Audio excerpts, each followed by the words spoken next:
Well, welcome back once again to Hamlet without Hamlet. I'm your co-host, Tim. Your other co-host, Ian, and running keys, I'm pushing buttons. And doing stuff. David. Thank you, David. Today we've decided to dive into the wellspring that is the topic of main character versus ensemble. The differences, the benefits, what we see as strengths and weaknesses, some good examples of one outshining the other, and just kind of see where the conversation goes. So, I'll pass it over to Ian. Do you have a first example or something to kind of set us up here? Oh, leading me right into it. Usually you kick it off. Just dangle the carrot for you, sir. Well, I guess it's fair to say that I've been just diving into the X-Men world again, as my daughter has really had an affinity. So we've been watching the first 4 films, and first 3 were X-Men, and then the 4th one, Wolverine, focused more around his character, although he's kind of the center of all of them. And agreed upon between Katie and I, we find the Wolverine one to be the one of the 4 so far of those that we like the best. And it is heavily focused on the story of Wolverine and a lot of his character development and less of some of the supporting cast around it. But it has a great supporting cast around it as well. And I find the amount of work they put into telling his story draws me in, and I appreciate that a lot. But what really solidifies it and makes it one of those films that I like so much is where the first 3, the supporting cast around it, are good, and they add in, I feel, the characters that are in Wolverine with him are well placed and add depth and layers to his story, his origins, where he comes from, the role that they play, whether it's a small on screen or larger. Even though you don't know a whole backstory on them, they're well played and well placed, I feel, to add to the whole story. And I think that's something that I recognize from the difference of where it is centered around Wolverine, yet his supporting cast around all adds into that story of what's going on and what's happening around him. Yeah, that's where I've been at right now, of a specific straight to. Yeah, I probably need to revisit those. I've seen X-Men 1, 2, and 3, and the Wolverine, and Origins, and which one does he start off in Hiroshima? Is that That's the Wolverine. the Wolverine? I've always enjoyed them overall, but I felt, especially with the third X-Men, that there was so much of a focus on Wolverine. Maybe that's because that was the most popular one, that was the most accessible, that was the one they had picked to make other movies with, and they were going to kind of let the other ones slide, that it felt almost in service of one character instead of the group. Yep. I know X2 is a better balance of that. It's one of the more beloved films of the franchise.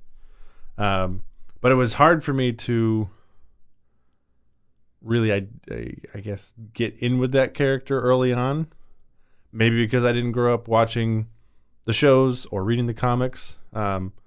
So, I just saw Wolverine and Hugh Jackman's performance as just an angry, strong dude. So I really appreciated the later movies like Wolverine and specifically Logan, where you get to actually see the heart behind the Wolverine, the angry guy with claws. So I think the later movies inform more of the earlier ones for me, because I didn't come with any foreknowledge of origin, backstory, what he'd been through, how long he'd been alive, what his true powers were, how strong he was, that he can't die. Like, all of this wasn't built in for me when I first watched X-Men, X2, or United. Well, I think that's fair. And I think of everybody at the table here, David, you probably have the most experience going back to the animated series, bringing it into the modern time. How much do you think that helped you with the modern X-Men films? Did they tie those together well? Is there a lot of, because you've had much more, I've watched some of them. Tim, I don't think you really watched any of the animated, but I think you've deep dived on that. How much of that plays in or connects to that? Yeah, I'm not sure I would say deep dive. And I don't think I've seen X3. Which one is the one with the Dark Phoenix? Dark Phoenix. That's okay, yeah. X3. So I have seen that one. Yeah, I really like the way that they went through Wolverine's backstory. But you do see him in the animated series as well, right? He has a history where he's been doing special forces things. He has a long history with Sabretooth in particular. He loves Jean and does everything he can for her. Everyone knows that he's in love with her, and yet he prioritizes her happiness, right? He knows that she's interested in Cyclops, and he just protects that and leaves that alone despite his own selfish interests. Is he the angry guy with claws? Yes, but he's been through an awful lot of pain and suffering. Right. So, yeah, he's an interesting character. Yeah, it was kind of interesting how he became the main character in the films, and I can understand why. Sometimes you have to gravitate towards what sells, and or a particular actor's performance completely changes the way that things play out. You see that in TV a lot too, where the character you think is going to be the most popular character isn't, and the story has to change over time with television series. So, yeah. Interesting. Mm-hmm. Yeah, I feel like he's had so much time with that character, which is awesome to see, because you very rarely get to see one actor play a character across any medium for more than a movie or two or a few seasons of a show. But to get to see him play Wolverine, now in 2 or 3 different universes across probably up to 9, 10, 11 films at this point, at least. Between Deadpool and Wolverine and all of his origin movies. And I'd be interested to know how many, specifically the Hugh Jackman Wolverine, but then when you go with all the, it's probably it's double digits, I'm sure, 13 maybe. I wonder if somebody in the room, it's possible, had a laptop, could procure that type of information. Yeah. Quickly. On the spot. Quickly is subjective. He cannot. Moving on. Well, I think pointing out, though, that's something that's quite amazing to that role, too, of what the directors and Hugh Jackman and the writers have been able to do to carry that character so long. Yeah, and he's got to try it from, again, the multiverse helps with the most recent one, but he's gotten to try it from different angles at different times in his life and different source materials, and that, like, other examples would be like Kelsey Grammer playing Frasier. He got to do it in Cheers for like 7 years. He got to do it on Wings for a couple episodes, and then he got to do it for Frasier for 10 seasons, I think. Yeah. And now he's back with a new Frasier. Yeah. So I have not seen, but I loved Frasier. It's one of my favorite comedies. But there's nuance to the character, and he grows and develops it through the course of the series. But Frasier is not as dynamic, is not as changing, not as, for lack of a better term, as Wolverine.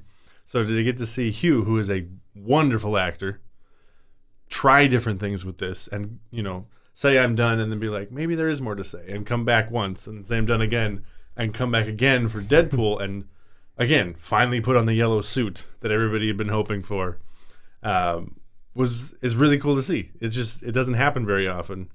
No. And I don't know that we'll see it again like this. You know, we had Iron Man for 9 years with Robert Downey. That's one where like perfect main character, but also perfect ensemble. Yeah. With the Avengers movies, like those movies wouldn't exist without him and Iron Man. But also, if it was just Robert Downey Jr. and they didn't have the tentpole films around it, it wouldn't exist. Well, and even with the Marvel films, you see the cross-pollination of other superheroes in them, raising the bar of each of them. Mm-hmm. They're not exclusively that character even before the ensemble films. And the ensemble films, I would say, definitely take it to the next level with that build. But the supporting cast, I think for me, whether it's an ensemble film or it's even in the Wolverine Origins, Wolverine, Logan, where it is focused on him, if we don't have the supporting cast of them that really sells it, I think that's the thing for me between like the X-Men's, because he was still kind of the main of those, but some of the supporting cast I feel was a little lackluster to bringing it all around. Now, obviously, I think they're trying to build a little more of a team, less of around him, which I can appreciate. But I think without a foundation of him having a backstory already and then filling people around, different. I don't know. Where like MCU started with Iron Man. I guess there's Hulk out there too and some other things. But anyways, well, started with Iron Man. And then built up to doing, okay, now we're trying to bring light to more characters and build to the ensemble, where X-Men start a little more ensemble. And it's after, I think, some of the Wolverine mainline ones that, okay, now we can start to fill those in. Mm-hmm. That's just my feeling. What do I know? I don't know. Yeah. Well, sort of unrelated, but you mentioned Hulk. I think I watched the Ed Norton one, which is the most recent one, right? That's the one that's supposed to funnel into MCU, and he decided he wanted too much money or didn't want to do it or whatever, so Ruffalo did it. It was, yes. I think I've seen that once, right when it came out, but about 2 years ago now, maybe.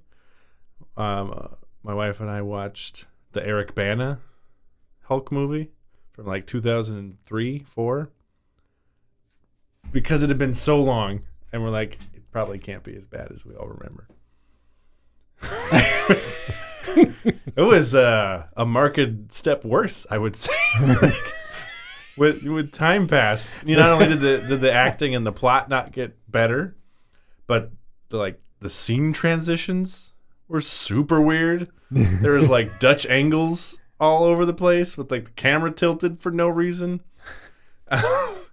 I think they were trying to go with like comic book panel type of aesthetic of like the scene starts like this and then we pan out, but it just didn't work. It was so poorly done, and one of the characters, his lab assistant, is just this like overly written, over the top acted just buffoon that doesn't exist in the real world type of character. It's like, what are we doing here? Like, this is supposed to be a relatively serious movie. I'm glad they took a look at that and said, before we kick this thing off for real, we need to kind of redo that one. I remember liking the Ed Norton one, but again, I haven't seen it since, when did it come out? 2010? 9? 8? 12? Sure. It was after Iron Man, right? Yeah. It was the second movie in the series. Mm-hmm. 2008. Oh, yep. It was before Iron Man. Yep. And so back to the Wolverine thing for a second. The problem that I ran into is I was getting different numbers because it looks like X-Men Apocalypse didn't have Hugh Jackman in it, which would make the number 9. Oh, that's it. Yeah. Wow. Because there were 10 listed, but I don't see him in Apocalypse. And I didn't watch Apocalypse, so I don't know. I've seen that once. I don't remember him being in it, but If we're wrong, you can let us know in the comments. Yeah, please do. We're always open to learning. And But yeah, The Incredible Hulk, there was a 2008 and a 2003. And so you're talking about those two. yeah. yeah, that's one of those that's just fascinating for the character of Hulk, some of the old cartoons, old TV show, and then to just miss the mark and again. It feels like it should be just kind of a walk in the park kind of thing. Of Yeah, open and man shut. gets don't- strong, find his humanity, battling between the and then two it characters. just doesn't work. Amidst the milieu that was the MCU of most of them working and some of them working incredibly well, to have that one fumble. Yeah, But maybe maybe that was right before Kevin Feige took over and it just didn't have the direction it needed. And if they'd done it after Iron Man, it would have been markedly better. But we'll never know, I guess. no, but maybe we'll get one in the future. Yeah. The one that stands out heads and shoulders above the rest for me from an ensemble's perspective is the Lord of the Rings trilogy. And I know a lot of this is due to Tolkien and just creating a fantastic world where these fantastic characters exist in it and they're fully fleshed out. But I think what Jackson did with the script and his other writers and the casting was so well done with the Fellowship that, you know, any of the 9 could have gotten lost in the shuffle that you don't care about, that's extraneous. And I wouldn't say that is felt even a little bit. They all have their moments. They're all integral at some point. None of them outshines the rest, per se. Even, you know, you'd be like, it's Frodo's movie. No, he's just one of the Fellowship. He doesn't do much because he's not capable of doing much except carrying the ring. So, you know, that's the high watermark for having an immensely talented cast and putting them in the perfect situation to all play their instrument to the best of their ability without one soloing too long or too high. Mm-hmm. So, And it wasn't just the 9. That's the other thing. You had other people coming in where you had Faramir, right? And you had, and Faramir introduced late and still really important to the story and the flow. And you get the feel of him and his relationship with his father and his relationship with Boromir and what the ring means to him and the potential victory he can bring home with it. Anyway, Faramir by himself could be a main character with how fleshed out it is. Mm-hmm. He's part of that ensemble cast. The one that I would say stands out some would be Legolas, right? It makes sense that Gandalf stands out because of the way the story flows, but Legolas really is a favorite of the camera, if you will. yes, that remounting of the horse as it runs by was almost over the top, but that's not even Orlando Bloom's fault. That's the visual effects artist. Mm-hmm. I've watched that 40 times and I still don't know exactly physics-wise how he did what he's supposed to have done there. The magic of film. Yep. One little gripe I have overall with the trilogy would be I wish that there was more involvement / fleshed out characters of the female characters.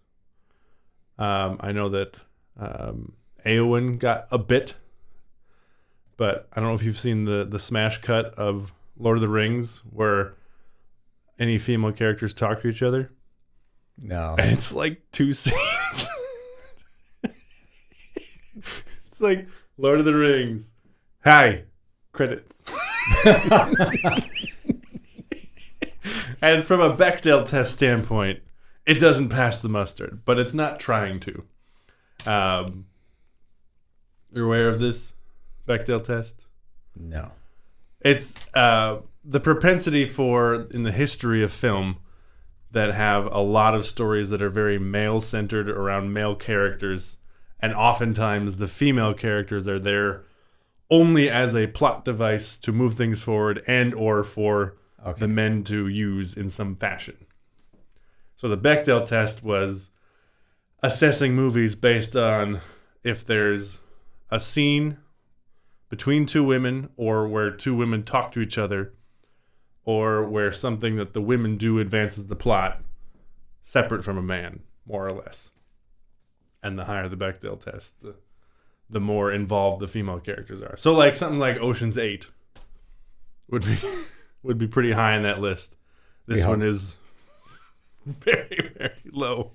And it's fascinating. There's one that's, I don't remember what it is, but it's like offensive to women, the movie as a whole, but it passes the Bechdel test in spades because it's horrible women acting horribly, derogatorily talking about other women, but it's only women talking to women, and it kind of turns the Bechdel test concept a little bit on its face of like, there's got to be a grain of salt there, like there's nuance. Any representation is not good representation, more or less. But I found that to be hilarious because it's the slow open of the Lord of the Rings, and you're expecting like a few scenes, and it's just credits. Like, oh, yeah, I suppose. Looking at it that way, it is pretty male heavy. The books are too, but not a whole lot there for the female Lord of the Rings fan to latch on to. But it doesn't decry what the men who are in the Fellowship or the broader cast did. But I would say even Miranda Otto, who played Éowyn, was stellar and made me fall in love with that character. And, the plot wouldn't have happened without her. I am no man. Can we stop letting women on the battlefield, please? Yeah, awesome. Liv Tyler, Cate Blanchett also did amazing in their roles as well. Yeah. I mean, yeah. I get your point on that. And also, right, what I'm willing to bet Tolkien wasn't in the heads of women in the same way that the Bechdel test would expect. Mm-hmm. Kind of jumping back into an example I have of when I think the main character outshined the ensemble / took over the movie for the better, for me, would be Atomic Blonde. I don't know if either of you have seen that. Yes? No? I don't think so. Charlize Theron. I know the movie. James McAvoy. Yeah. John Goodman. That's the kind of thing I would have watched on a plane. I don't recall. She knocked it out of the park, both from the physicality and the fight scenes to bringing depth to the character that could have been very flat. And you never know what's true and who's playing who, and she just carries the heart of the film. And I had liked her before. She won an Oscar for Monster, and I liked her in Italian Job, but I'd never been like blown away by what she was doing on screen until that movie. So that really caught me by surprise because I thought it would be just, Mission Impossible with a female. But it was more than that. And she did so good. And the aesthetic was so cool. This kind of like grungy 80s feel, but set in Russia. And it was really cool. Apparently they're making a sequel. And it has one of my favorite fight scenes in film history. And they make it look like one long take. Obviously, just for like being able to breathe. It wasn't. And, a normal person probably wouldn't be able to survive what she went through in that fight scene. But the way they filmed it was so cool. Like, through 3 different apartments, through the walls, down the steps, out the door, back up the steps, through another door, out a window. And she just has to keep going because if she doesn't, this guy isn't going to survive, and the mission won't happen, and it showed the realness of the fight versus like sometimes with like a Mission Impossible movie, if something happened to Ethan Hunt like that, he would probably be at best in a coma, probably dead. But this was more of a realistic fight, hand to hand, have whatever you have, and it shows her just And then the guy comes back, and she just has to rally, and they're both just falling over each other because they're so tired. But they know the other one's gonna kill them if they don't get back to it, and it shows the natural what would happen if you're having to truly fight people for 7.5 minutes straight, and you just be spent. But if you don't, you die, and it was really, really well done. So I'd recommend that. That was sold. I hope that was enough for you. But and then shall I put it on the list? No. Watch this one. But how will I remember to watch it if it's not on the list? I'll text you. And then I know I mentioned it earlier, but jumping back to the Ensemble, Noises Off. One of my favorite comedies, based around a stage play, which also fantastic ensemble piece, about a group of actors who are trying to put on a show, theater show, and we meet them the night before the dress rehearsal, night before they open, and nothing has gone right. They've gotten like 2 pages into the script, and they're already stopping to talk about what's going on and how they're feeling and what's happening with interpersonal relationships on the show or of the cast. And then the rest of the first act is the show going wrong from the audience's perspective. And then the second act, they flip the stage around. And you get to see because they've gone on tour now. You get to see when the interpersonal relationships of the actors playing the characters is breaking down, but the show's going on, so everything has to be in pantomime and silent because they don't want to actually ruin the show on stage. So there's so much physical comedy and deadpan humor and slapstick and things going on here and people coming in here and going off there. And then for the third final act, you spin it back around and you see most of it go bad again on stage, but then they kind of pull it together.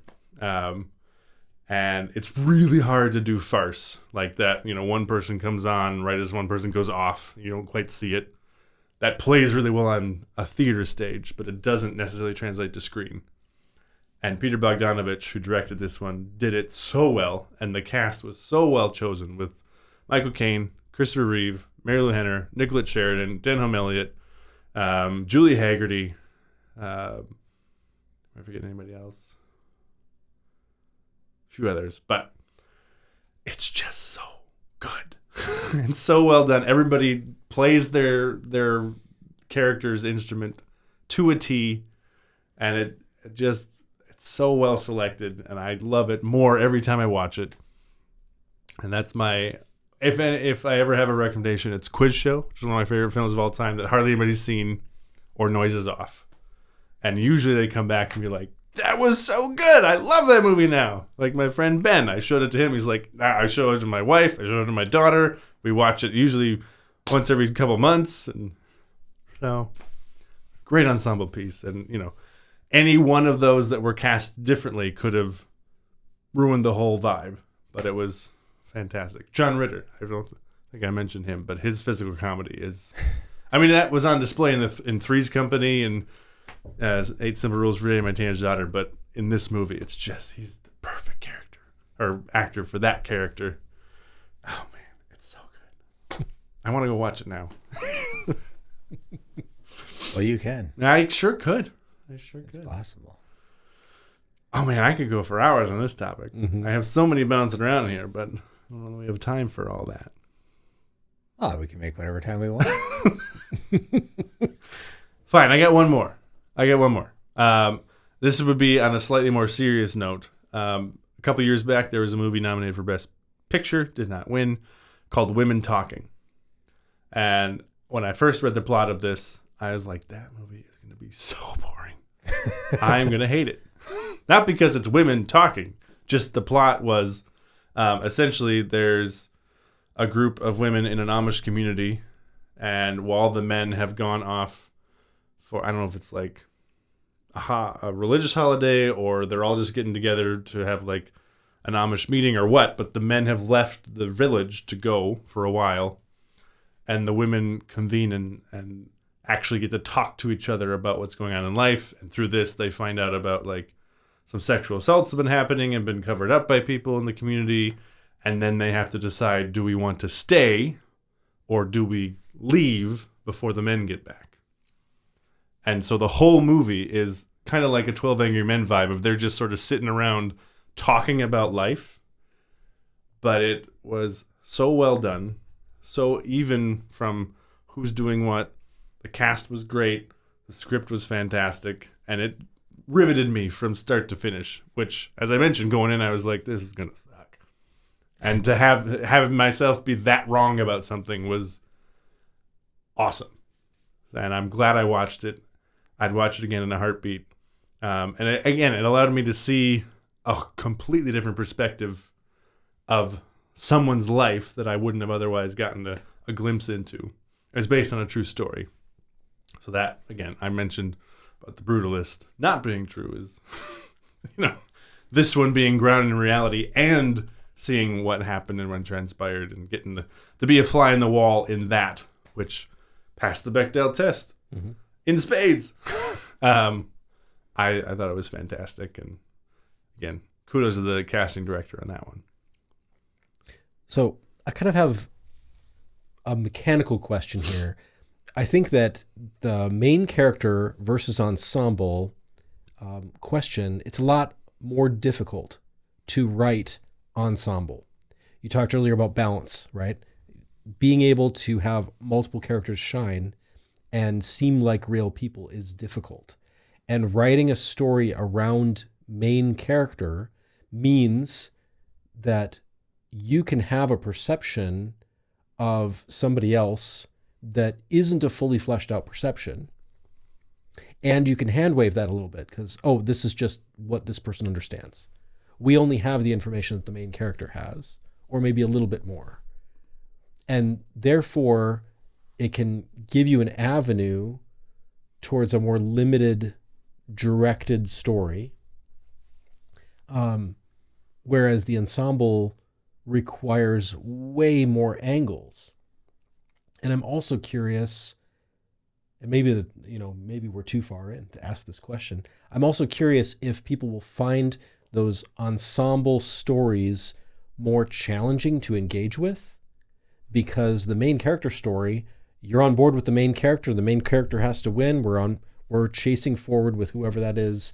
And so it's easier to write, you get more hand waves, and it might be easier for the audience to engage with versus an incredibly satisfying movie like the one you were just talking about, like Game of Thrones, where there's tons of main characters and there's all these different moving parts, like Lord of the Rings, where there's, several main characters that all have their own stories and start and end. Having a character's story start and end within a broader story is really interesting as well. But I would agree that I think it's easier for an audience. So when it's just the main character, Rambo or Death Wish, or these movies where it's just about a dude who has one mission and he just does it, it's way more accessible because you don't need to think more, you don't need to engage. But I would say that if you can, an example that stands out to me would be like Die Hard, where even the bad guy, you start to kind of like him because he's so well written and performed, that it takes you away because you're not used to seeing that. Usually the bad guy is either unseen or he's just a cardboard cutout of he's bad because he's bad. But Hans Gruber, you get to know, and even for a little bit of the movie, he is one of the hostages that's trying to escape with John McClane, and then there's that impending doom, and because it's written better, it makes it a better film.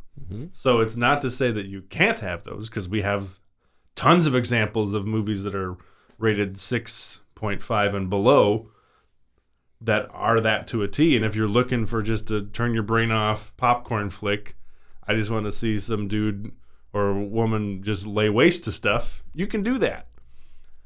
But I think it makes a better viewing experience and a better film when you can. It doesn't have to be 19 people or even 8 people, but if you have 2, 3, 4, 5 really solid fleshed out characters, it just elevates everything so much more than just a, Charles Bronson Death Wish, just revenge movie. Mm-hmm. For my take. Well, I think as we're breaking this down and listening to you and thinking through my own viewing experience, I think what stands out from this is, well, as we list off, like Lord of the Rings and Game of Thrones, you think Star Wars, you think MCU, and these franchises. One, I mean, they've been around for quite a while, but even before Star Wars expanded, 3 movies. For a long time, it was just 3 movies, and adored and watched generation after generation multiple times, brought back into theaters. And I think when you look at a well-done ensemble film, it's going to have more rewatch value and more draw and more depth that brings you back. Because there's plenty of main character movies that I've watched that were awesome. Love them. I don't think of them every day. I wouldn't go back and watch them per se. Yeah. If I'm on a plane and it comes on, sure, I'll watch it. I'm going to enjoy it. I know I'll enjoy it. But at the end of the day, it's whatever. Mm-hmm. Where, going through the whole MCU timeline, especially phase 1, and taking it all the way up to Endgame and writing that and building the story with the characters. Like, I can go back and watch any of those, and I think we've even talked about before, like Thor: A Dark World, which is generally the most liked out of all of that section of films, except for the Hulk stuff, but that I don't count that. I can go back and watch Thor: The Dark World because of all the ensemble stuff around it and depth and layer that comes out of that film. Now, if I had the choice of Thor Ragnarok, Thor: Dark World, I mean, It's Ragnarok. we're going for Ragnarok. Hey, guys. But I catch Thor: Dark World, I'm not going to inherently just turn it off because there is still value built in, especially Thor and Loki and their character arcs. There's things that come from that are flushed out throughout the whole series. And I think that, to me, is the standout of main character ensemble. A well-done ensemble is something that just stands the test of time. Yeah. And I'd say when you do it right, it really hits. And then there's some examples of half the cast was picked right and others weren't. And then there's some where it's like, what was going on there? Like a movie like, I don't know if either of you seen it, but a movie called Vantage Point. Stacked cast, but essentially the main plot revolves around either it's the president or a presidential candidate is speaking in like a plaza, and mid-speech he gets shot. And then it shows you that same scene from like 8 different characters' points of view. And then through it all, Dennis Quaid, who's like the head of Secret Service, tries to figure out what happened. And then at the end of the movie, we move on from that scene, but we see it, character builds and all that. But it never really works. And a lot of it falls flat. A lot of the character or actors felt like, it doesn't necessarily feel right. Same thing with like Murder on the Orient Express. I actually appreciated the film. I think Kenneth Branagh did a really good job as Poirot, and I'm glad he got 2 more chances now because I think Death of the Nile is a better film to me than Murder on the Orient Express. But the cast was so stacked. I remember seeing the poster originally and just, how did they get so many people like this in one movie? This is going to blow my mind. And I walked out going, yeah. But I mean, if you look at the cast, I believe Michelle Pfeiffer, Judi Dench, Johnny Depp, Leslie Odom Jr., Daisy Ridley. Who else am I missing? Getting there. Kenneth Branagh, obviously, is Poirot. I think he directed it too. But it's just this like name.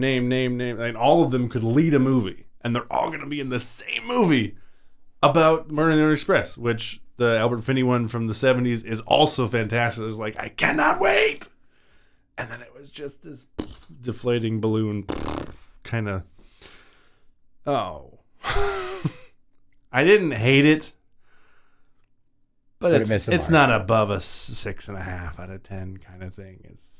And it should have been a knock it out of the park, easy walk-off grand slam, 8.5, 9 out of 10 with what they had on set. And all I think of with my growing up watching sports, it's something you see prevalently in sports where you have especially I grew up baseball, I mean, it's my sport, but even football, basketball, don't really follow much hockey, but the super teams put together and they have every dollar shoved in here, all the greatest players at respective position. Should be no doubt we're going to crush everybody. Mm-hmm. And they'll have a 4-12 season. You're like, what happened? And then you got last year's Dodgers. They did what they should have done. Yeah. But then you go the year before. And they didn't. Rangers. And the Rangers had a couple great players, and then it was a bunch of guys just doing their job. So I think you have a stack cast. Yes, you can. I think one thing with that, too, is your bar is set so high, though. Like, you have to. Right. And if the chemistry's off, if it doesn't flow, it comes out real fast. Did I miss anyone? Anyone big? I would. It's hard for me to know because I don't recognize all these names, but I think you caught the big ones for sure.